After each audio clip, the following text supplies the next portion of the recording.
Hello everyone, welcome back to my channel. ఈరోజు మన ఛానల్లో ఒక 5 నిమిషాలలో రెడీ అయిపోయి లంచ్ బాక్స్ రెసిపీ చూసేద్దాం. మార్నింగ్ బ్రేక్ఫాస్ట్ ప్రిపేర్ చేయడానికి, లంచ్ ప్రిపేర్ చేయడానికి హడావిడిగా ఉంటుంది కదండి ఇంట్లో పనులన్నీ.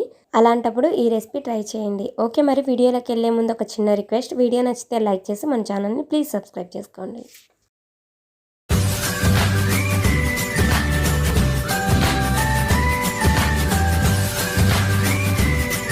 ముందుగా ఒక గోళంలోకి కొద్దిగా ఆయిల్ వేసుకొని, ఆయిల్ మంచిగా హీట్ అయిన తర్వాత జీలకర్ర, ఆవాలు, ఉల్లిగడ్డలు, పచ్చిమిర్చి, కరివేపాకు వేసి కొద్దిగా వేయించండి.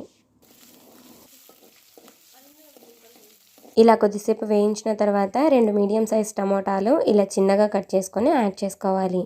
ఈ రెసిపీలోకి ఎర్రగా మగిన టమోటాలు యాడ్ చేసుకుంటే బాగుంటుందండి టేస్ట్. ఈ టమోటాలు కూడా నూనెలో బాగా వేగనివ్వాలి. చూసారు కదండి, టమోటాలు ఇలా నూనెలో పూర్తిగా వేగిన తర్వాత ఇక స్టవ్ ఆఫ్ చేసుకొని కిందికి దించుకోవాలి.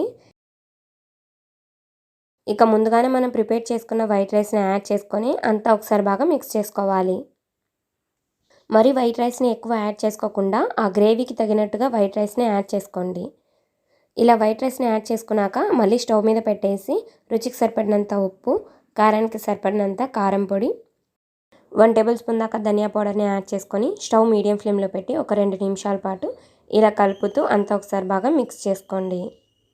ఇక అంతేనండి. ఈ టైంలోనే మనకి సాల్ట్, కారం పొడి సరిపోయిందా లేదా టేస్ట్ చేసి, ఒకవేళ సరిపోకుంటే కాస్త యాడ్ చేసుకోండి. అంతే, మరి లంచ్ బాక్స్ రెసిపీ అయితే రెడీ అయిపోతుంది. తప్పకుండా ఒకసారి ట్రై చేయండి. ఇక్కడ మా చెల్లికి కాలేజ్కి టైం అయిందండి. ఇక అందుకే ప్రిపేర్ చేసిన వెంటనే బాక్స్లో రైస్ వేసేసుకుంది. అలాగే నిన్న నైట్ కొంచెం కాకరకాయ కారం నూరింటనమాట, అది కూడా కొంచెం యాడ్ చేసుకొని కాలేజ్కి అయితే రెడీ అయిపోయింది.